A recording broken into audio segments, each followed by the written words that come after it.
This story takes place in the imperial vessel of Emperor Shaddam IV, the scene at the very end of Dune Part Two, where Paul becomes emperor.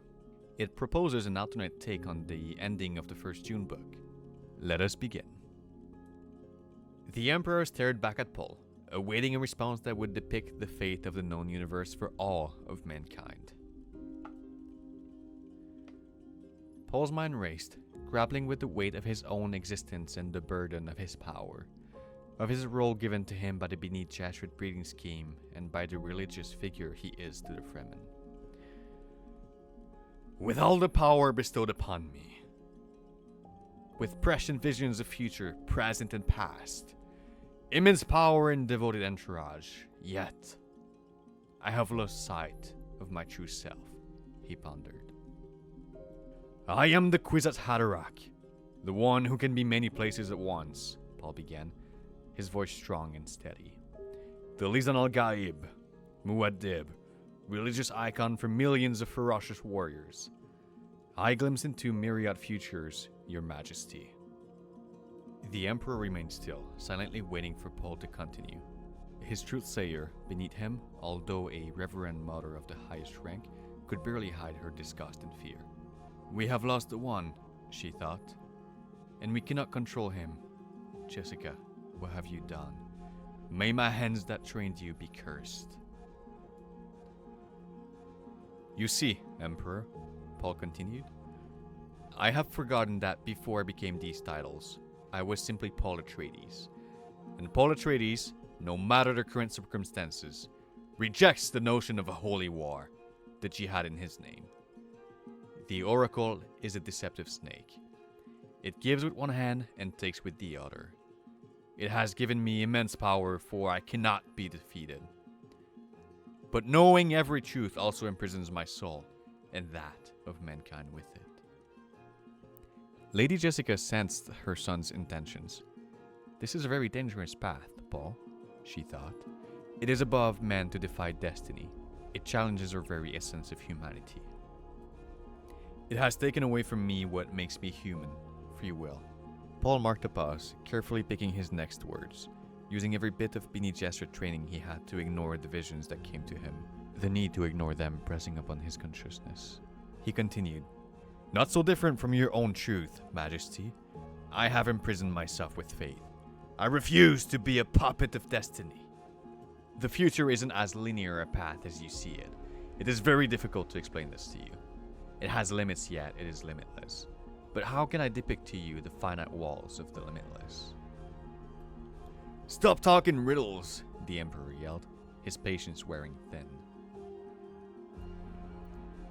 To avoid the endless, violent, bloodshed countless futures, I must change the present so that the futures as well may change. Paul turned around and looked at Gurney, said, Gurney, old friend, you will presently walk out of this ship and arm what remains of my family atomics. You will use them to destroy every single ship on this planet. Leave but one vessel for the late Emperor's departure. Shaddam was furious. How dare this child call him late Emperor? Paul pressed on, his voice commanding that everyone remained silent. Your Majesty, return to your home planet and keep his estate, Paul ordered, using the voice. The Emperor took a step back, overwhelmed. Your daughter shall stay here and wed me, my key to the Lion Throne. I will eradicate spice production from this planet, sparing only what is necessary for Dune's survival and for the Guild steersmen, the navigators of space travel. This will render war expensive and impractical. He has gone mad, yelled the Reverend Mother, Gaius Helen Mohayam, unable to hold it any further despite her profound control over herself. And yet this path we must thread, Paul screamed back, letting his emotions show for a fraction of a second. His gaze was piercing. You have made me thus. This is the only way to prevent my religious jihad from eradicating entire worlds. Billions upon billions of human lives. Do you even understand? I have broken free from the traps of time. New possibilities await, unfettered by prophecy. Paul marked another break. It felt like the entire universe was listening to the echoes of his voice on the cold, dark metal plates of the ship's inner walls. For some time, every planet, every houses, great or minor, Every guild or Bene Gesserit of this universe will survive off of spice stockpiles. Those who run out first will have but few options.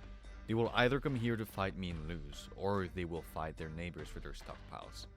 My enemies will kill each other off or reach to me for protection until peace and stability returns to this empire. Alliances will be awarded by peace treaties and a promise of accepting me as the emperor of the known universe. Allies will be guaranteed a spice allowance to compensate their loyalty, or they shall inevitably perish. As he pronounced the words, Paul could feel new visions come through his conscience. Futures unbeforeseen flooded his mind. "It is done," he said to himself. Paul then dismissed Gurney to carry out his orders. The Emperor's protest fell on deaf ears as he left the room, leaving behind a realm reshaped by his own will and the promise of a peaceful reality unlike any foreseen. "Today's the day," Paul whispered to Chani, the royal concubine, the one history will call wife. "Today has been 12 years since I have broken free from the imprisonment of time. Have I told you?" "You have told me, my love," Chani answered, having listened to these very words many a dozen times. She didn't know, however, how much this moment meant to her man. Only him, after all, could truly know the terror that had been avoided 12 years prior, for he had seen it, lived it, felt it in his mind. His religious jihad, she thought. Could it even have happened? He was going to justify to her the few million deaths his ring has caused. Was much better than the 61 billions from his jihad. 90 planets sterilized, 500 more demotivated. She could recite his next words by heart. For 12 years now, the great and minor houses opposing his reign had mostly either died off or played allegiances to the Atreides. Did they really have a choice? Did choice even exist when confronted to something more than a man? For he had thought of it. Their options were thus: no spice, withdrawal, death; spice, allegiance; or death again. Thanks for watching.